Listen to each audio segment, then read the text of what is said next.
Jovi, para sa'yo. Oh, thank you. Pinapabigay ni Eric. Sabi pa niya, sana magustuhan mo raw. Oh my gosh. Nakalimutan ko gumawa ng assignment. Ano? Assignment ba mo? Oh, assignment mo. Ala, seryoso ba? Thank you. Sa'yo na lang daw assignment na kaibigan ko. Si Eric. Kilig! Oh, jacket yan ni Eric. Suotin mo raw. Pakisabi kay Eric, thank you. Rose in the air. O par, nandito ka rin pala. Bumibili ka rin ba ng susuotin mo para sa graduation? Oo. Sabay na tayo. Kasama ko si... Eric, I found a dress na. Jovi. Kasama ko si girlfriend ko, par, kaya hindi kita masasamahan. Girlfriend? Kayo na? Oh, last month pa. Gulat ka ba, Joel? Well, thank you kasi dahil sa'yo naging kami. Kumbaga, ikaw yung naging bridge namin. Paano? Di ba laging pinapaabot sa'yo ni Eric lahat ng mga gusto niya ibigay para sa akin? Sa akin galing yung lahat. Huh? Eric was just an excuse para makausap kita kahit ilang segundo lang. Yung assignment, yung jacket, yung pagkain. Sa akin galing yung lahat. Walang alam si Eric doon. Walang alam si Eric sa pinagkakagawa ko. I don't know what to say. Alam mo na gusto ko si Jovi, di ba, Eric? Dapat ako yung nasa posisyon mo ngayon. Ako dapat yung kasama niya palagi. Di ba? Di ba? Alam mo, Huwag kang magalit sa kanya, Joel. those are my efforts, Jovi. Those are my efforts. Eh, bakit ngayon ka lang umamin? Ano? It's your fault kung bakit ganito yung nangyari, par. Magalit ka sa sarili mo at hindi sa amin. Okay, alam ko may gusto ka sa kanya, pero ang tagal ko na siyang gusto rin eh. Yung bagal mo. Tope, tsaka duwag ka pa. Aamin naman ako, pero Jovi, please. Those are my efforts, di ba? Marami pa akong binigay para sa'yo. I'm sorry.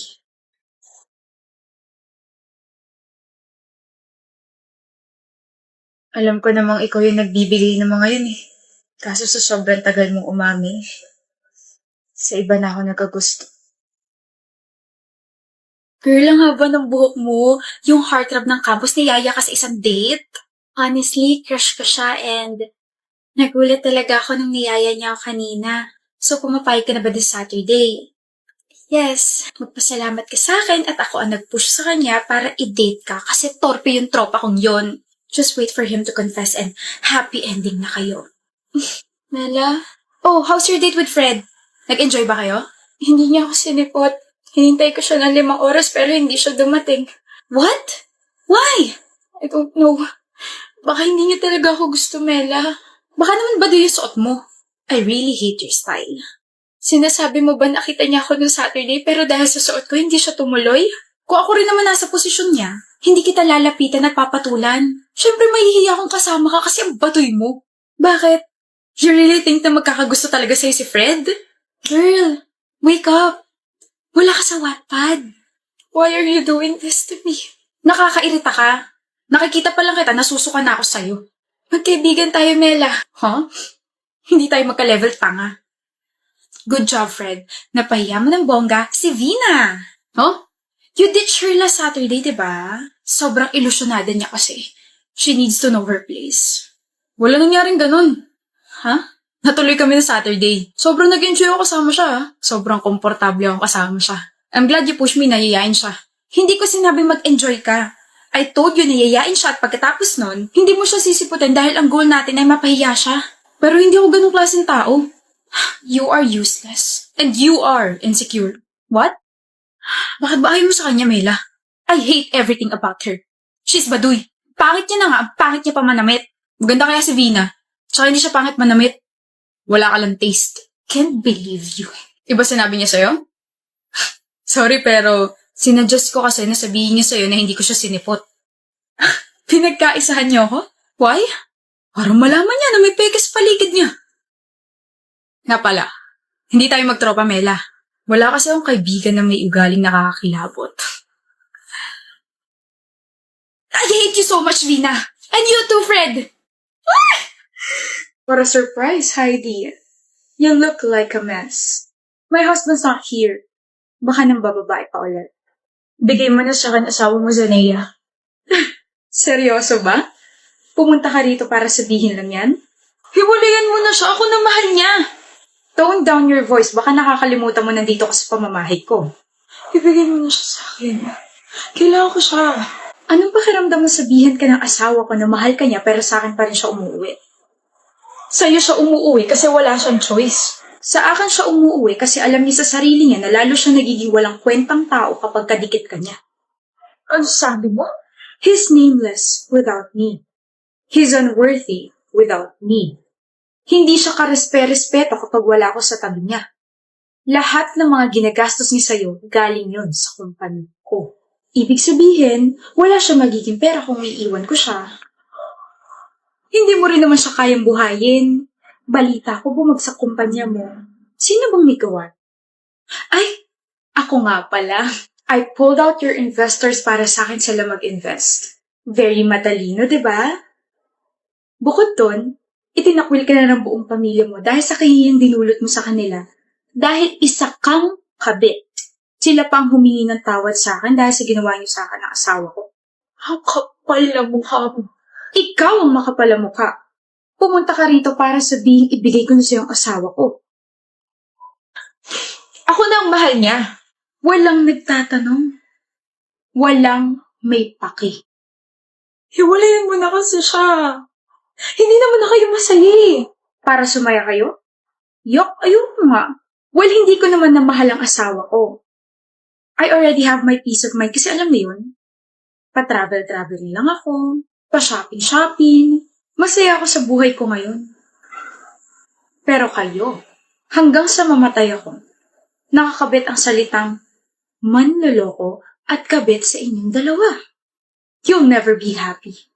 Walang tatanggap sa inyo kasi mga immoral kayo. Kung sino pa yung kabit siya pa tumatapang. Kadiri.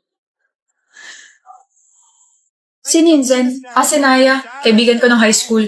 Nagkamustahan lang kami ganun. Tagal ko na rin di nakausap eh. Kamustahan na daw pero may paghaplos na sa pisngi. May pahalik-halik ka pa sa noon niya. I didn't kiss her forehead, Rafaela. Lying. Well, you know I saw you too. Ganun lang talaga ako sa mga kaibigan ko. Tsaka matagal ko na siya hindi nakita eh. Hindi ka naman ganyan sa ibang mga kaibigan mo. Hindi ka naman ganyan ka-touchy and ka-clingy. Kaibigan ko lang yun. So, kaibigan mo ako. Hinahaplos mo rin kasi pisngi ko, tsaka hinahalikan mo ako sa noo. Hindi mo ako maiintindihan kasi wala ka namang kaibigan, okay? Baka nakakalimutan mo may girlfriend ka, Zen. Baka nakakalimutan mo nag-e-exist ako. Sabing kaibigan ko nga lang yan eh. Nakakairita ka na. Normal lang yun sa magkakaibigan. Normal? Kung kaya mong gawin yun sa harap ko, paano pa kaya kapag kayong dalawa na lang sa iisang lugar, no? Sasaktan mo ako? I told you before. Kaya kami nag-break ng ex ko dahil ganyan din yung sinabi niya. Kaibigan ko lang yun, wala lang yun. Pero in the end, naging girlfriend niya yung kaibigan niyang yun at niloko ko. Ewan ko sa'yo. Okay, ano yun? Bakit mo hinaplos-pisngi niya? May pagyakap pa kayong dalawa. Kaibigan ko lang yun. Kaibigan tapos ganun? Landi mo ah. Galit ka? Malamang. Ako boyfriend mo tapos sa iba ka gumaganon? Normal lang yun sa magkakaibigan. Oh, familiar ba? Hinagtitripan mo ba ako? Kapag ikaw gumawa, normal lang. Kapag ako malandi na. Huwag na natin patagalin tong relasyon na to. Maghiwalay na tayo, ha? Okay, Rafaela, I'm sorry, okay? I'm sorry sa nagawa ko nung nakaraan. Hirap sa inyo kapag bumitaw na yung isang tao, tsaka lang kayo magsasorry. Tsaka mong... by the way, pinsan ko talaga yun. Pinsan? Oo. Pinagtitripan mo talaga ako, no? Akala mo ba natutuwa ako sa ginawa mo? I just want you to taste your own medicine, Zen. Para naman umayos yung kilos mo sa next girlfriend mo.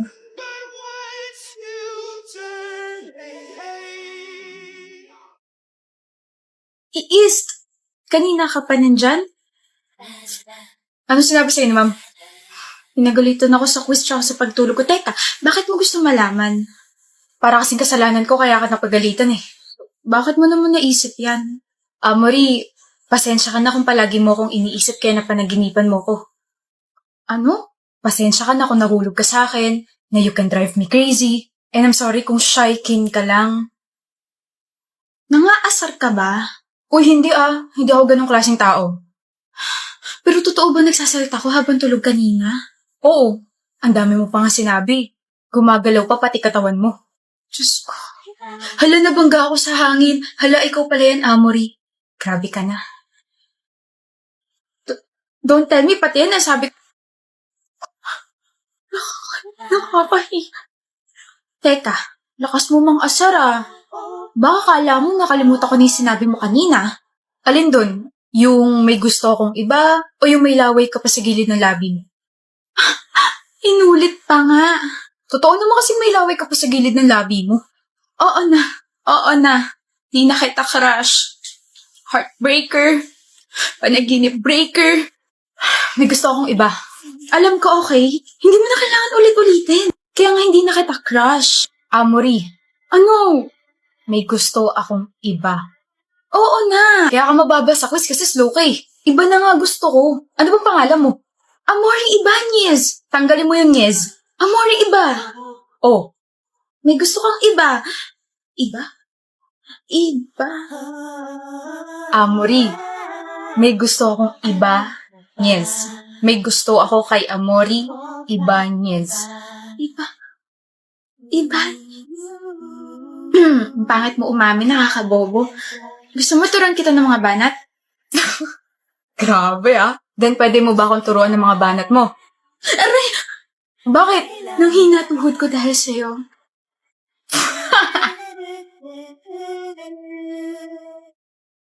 Buisit.